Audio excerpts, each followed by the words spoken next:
Diaspora inasinzira.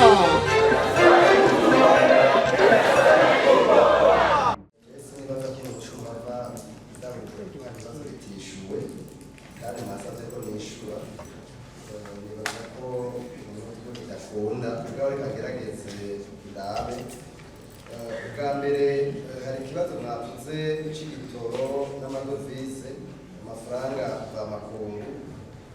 yuko diaspora ico yofasha jewe nibaza yuko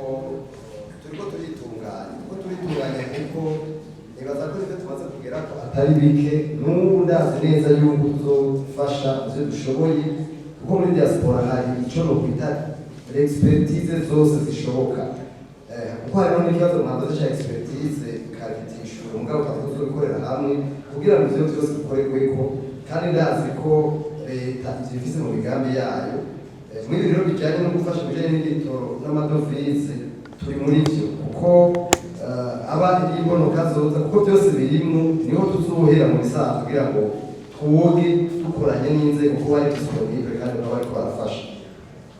Ikindi kibazo gitishuwe n'ikibazo c'abajwe na Yvonne Munyaneza wo muri Rema radio televiziyo Rema FM y'abarundi bicwa canke bafungwa canke bagirirwa nayo mu mahanga. Ivyo bintu harabibazo muri Afrika gusa turavyumva muri Afrika y'Epfo Malawi n'ahandi ugaragara nabwire ko ni Buraya twebwe turi ivyo bintu biriyo cyane twebwe twarigeze nibaza mu myaka 5 iheze Prosper wa mu Bubiligi arabizi twebwe twarigeze kuba tuja ku matsiko y'abarundi n'abanyarwanda usanga baguye mu nzu usanga ndaza abantu benshi cyane usanga babatsiguye mu nzu ntumenye kandi ari Buraya. Ivyo rero ugaca usanga ko ari umwirabure vy'ukuri ugaca usanga numengo ni nakayaga pfuye n'abapolisi n'abantu bagira n'amatohoza kubera umwirabure. Ivyo rero ni ibintu bibi twebwe twibaza neza yuko twabonye ko bikwiye gukorerwako. Avyo rero n'akazi musa tw'ambasaderi abambasaderi bamwe ivyo bihugu bagomba guca bagira amatohoza mugabo ubona vyibaneze ko jewe mu mbabare ndabivuga gutyo ko nabonye ko aho hantu hari ikibazo. Uyu muntu rero nyakubahwa yaserukiye ubushikiranganji bw'imigenderanire twarabonye ko ivyo bintu bakwiye kubikorera kuko hari ibibazo byinshi abarundi bagira ibibazo ukabona ko umwego n'abasanzwe bakurikirana kandi ntihabe na message abazungu sinabona bibona iyo hari umuzungu waba agira ingorane mu gihugu kanaka murabona ngene bigenda natwe kuri ibyo bacu tuzabikora twebwe rero twiyemeje muri diaspora twese twigurira ivyo ntibishoboka nta muntu akwiye kwicwa ngo ahere gutyo n'amatohoza ntabe bikunda bishoboka twebwe tuzobabwira tubikurikirana mpaka kuko ivyo ntibishoboka ntivyumvikana ko hariho inzego zibijejwe bibaza ko icoboye kizohava gitorera umuntu. Icanyuma agomba mperezeko ni ikibazo yacishuye mugaragara acishuye mu ndakivuge ko ikibazo co kuvuga ngo diaspora politics mu kintu cantumye jewe ndayicana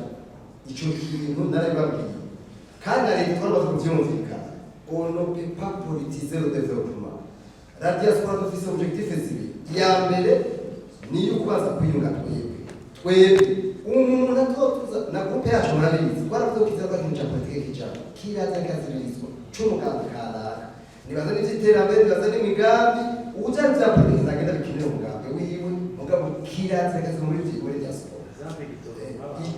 Ico ni ikintu ca mbere bavyumve banavyumvise babisubiyemo umuntu atozana ivyo vya politike uko yitwa kose ntazobarinde tuzomwirukanisha igiti avyumve kirazira. Twebwe twaragiye gutanga ibintu mu Kayanza mu Buheze mu segonda hanyuma haza umuntu yambaye umupira w'umugambi nze kuvuga twaramusohoye kuko kirazira turi mu iterambere kandi bazi ko abantu bari standard n'abandi kubera iki dushaka ko iterambere rya bose ntihagire umugambi kanaka kuza kuvyivangamo twebwe tuzobikora kandi umunsi ubona ko bayipotije no munsi bandayisohotsera kuko kirazira dushaka kubona diaspora mu bantu bose ibura ivyo bibazo byaraduteye ibibazo barabizi ko tubanye buraya n'abandi ukasanga bakavuga ngo bibaye nivyo mugambi kanaka ivyo kirazira uzobishobora azobikora mugabo je sinzobandira kandi aziko n'abandi benshi ariko bavyumva barakoze. Diaspora inasinzira.